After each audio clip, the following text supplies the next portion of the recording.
sebelumnya, perkenalkan nama saya M. Alijan Maulana dengan 3 digit NIM terakhir 033 dari Prodi Teknologi Rekayasa Otomasi, yang dimana saya di sini untuk memenuhi tugas UTS kewirausahaan, yang dimana saya akan mewawancarai sebuah wirausaha yang dimana usaha ini berada di bidang material atau bangunan dengan atas nama perusahaannya, yaitu di situ ada UD Galunggung, yang dimana di sini terdapat beberapa contoh yaitu barang, yaitu seperti roster, kemudian di sini ada pilar dan masih banyak lainnya. Baik, langsung saja kita masuk ke wawancara oleh sang pemilik atau si ownernya UD Galunggung tersebut. Baik, sekarang kita sudah bertemu dengan pemilik dari UD Galunggung, yang dimana langsung saja kita tanya-tanya bagaimana sih usaha ini. Sebelumnya bisa perkenalan dulu, Pak, atas nama siapa, Pak? Oh ya Mas, terima kasih. Sebelumnya saya perkenalkan, nama saya Barusa. Saya mewakili dari UD Galunggung. Sekiranya mau ada pertanyaan, monggo silakan. Nanti videonya saya up di YouTube. Ya, Oke Mas, siap.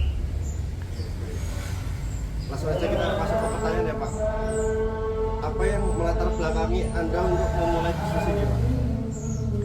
Bisnis ini sebenarnya itu dari kakek nenek sebetulnya, yang memulai bisnis ini dari orang tua juga, dari kakek nenek terus diwariskan ke orang tua, dan orang tua akhirnya memberikan bahasanya pengertian dan pembelajaran kepada anak-anaknya, sehingga bisa berjalan sampai sekarang. Ya sudah berjalan kurang lebih, usaha ini berjalan 20 tahun lebih. Berarti dari turun temurun ya? Dari turun temurun, Mas. Kemudian pertanyaan kedua, bagaimana cara Anda untuk memasarkan produk agar masyarakat itu pada tahu kalau UD Galunggung ini itu memasarkan produk-produk buat bangunan? Kalau untuk saat ini kita memasuki musim media sosial, kita bagaimanapun harus kita ngikutin arus ya memasarkannya. Kalau untuk zaman dulu kan orang tua kan masih manual, mungkin orang datang terus ada pembeli, tapi kalau untuk zaman digital sekarang kita sudah mulai dengan yang namanya media sosial, kita manfaatin semua. Berarti lewat sosmed Kita main semua, Mas. Pertanyaan yang ketiga yaitu bagaimana strategi Anda dalam mempertahankan bisnis di tengah para persaingan usaha seperti ini, Pak? Untuk strateginya untuk bisa tetap bersaing dengan yang lain, kita bikin inovasi baru untuk customer. Kita bisa lewat sosmed, terus kita bisa ada promo untuk customer baru.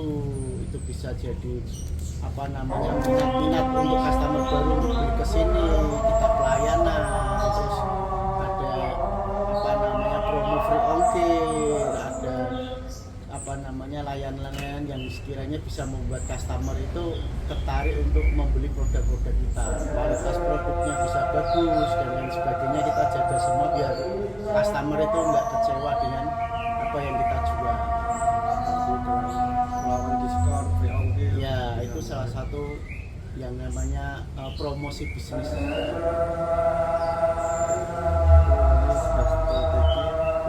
Bagaimana Anda menentukan harga produk atau jasa Anda?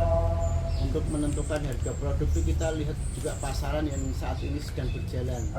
Kita ngikutin pasar aja. Misal kita kan nggak bisa memprediksi untuk kedepannya. Yang pasti kita sama kompetitor itu ya persaingan yang sehat aja. Untuk harga kita bisa menyesuaikan tergantung pembelian, terus dekat atau jauhnya jarak tempuh si pembeli.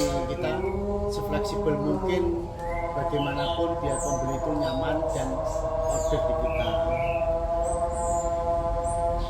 Kemudian bagaimana untuk mengatur keuangan yang sehat bagi bisnis ini, Pak? Untuk mengatur keuangan yang sehat kita harus ada bahasanya itu administrasi yang pas ya.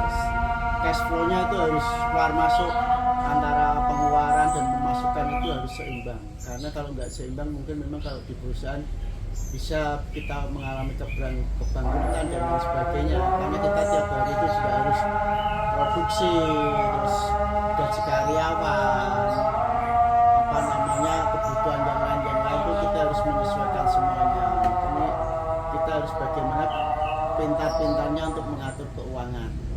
Berarti cara memanage keuangan itu harus Iya, bagus. iya. Kemudian pertanyaan terakhir itu, menurut Anda kunci kesuksesan dalam berbisnis itu apa? Kunci dalam berbisnis itu ya insya Allah istiqomah lah. Istiqomah, sabar, yang pasti itu usaha itu harus sabar karena lika-likunya itu lebih, orang usaha itu lika-likunya itu lebih apa ya, lebih gede resikonya daripada orang kerja. Sama-sama nyari rezeki tapi orang usaha itu pikirannya itu lebih luas, jangkauannya lebih luas, yang ngatur karyawan, ngatur keuangan, dan ngatur kiriman, ngatur segalanya. Jadi bagaimana kita bisa memanage itu semua menjadi biar perusahaan itu sehat dan bisa berjalan terus. Cukup dari pertanyaan itu, Pak. Terima kasih atas Sama-sama Mas Ali. jawabannya. Baik, baik teman-teman, terima kasih sekarang sudah menonton. Wassalamualaikum warahmatullahi wabarakatuh. Waalaikumsalam warahmatullahi wabarakatuh.